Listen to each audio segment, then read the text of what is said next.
Ever wanted to know how to instantly warp and pinch shapes with a single action? Today, you'll learn how to take total control and bend any object exactly how you want it, step by step. All right, friends, if you're ready, let's get this started.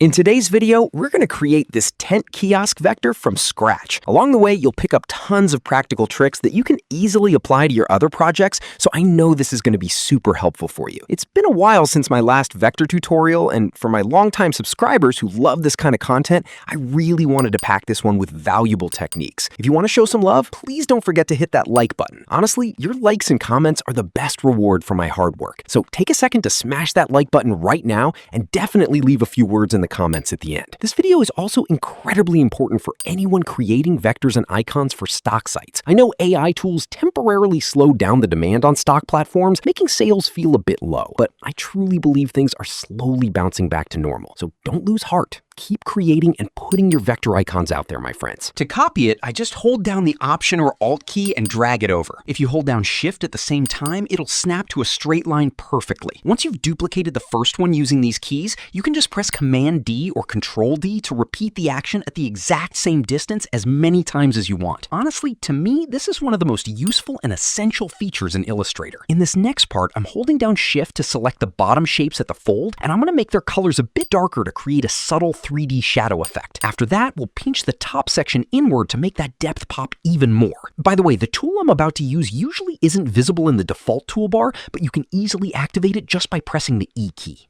Now, let's group these shapes together and go to Effect, Warp Arc to give them that flexible, organic look. You can play around with the settings here to get the exact curve you're going for, but once you hit OK, just make sure not to forget to expand the appearance.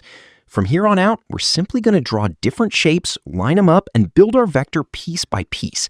This is honestly my absolute favorite part of working in Illustrator. Just taking basic rectangles and circles, arranging them using your imagination, and watching a cohesive design come together.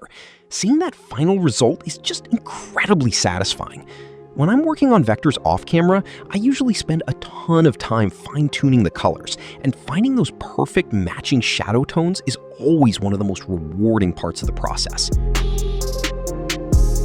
Whenever I want to add a shadow to a shape, I just copy and paste it directly on top. Then either scale it down or trim it to size and make the color a bit darker to get that perfect shadow effect.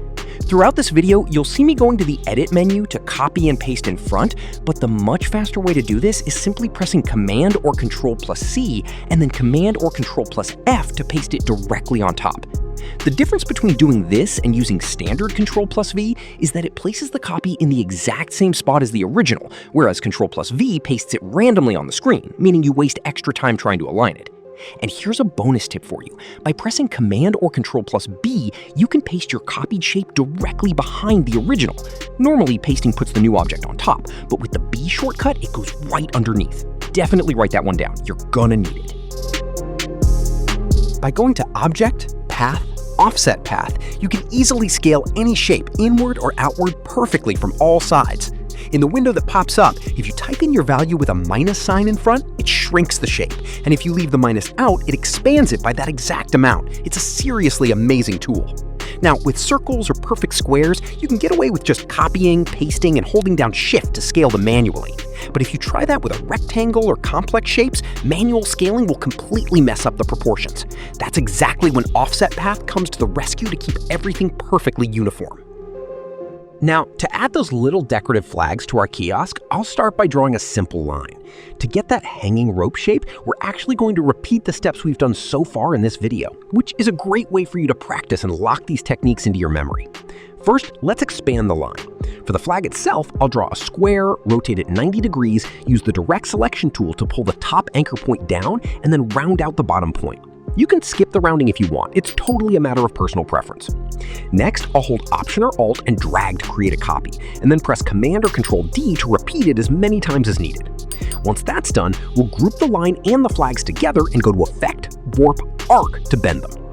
Since we already used this warp tool earlier, it'll automatically apply the exact same settings as before. I want to say a huge thank you to everyone who watched this video all the way to the end. If you made it this far, definitely leave a comment. I can't wait to read your thoughts. And to support the channel, please smash that like button so we can hit a record number of likes on this video.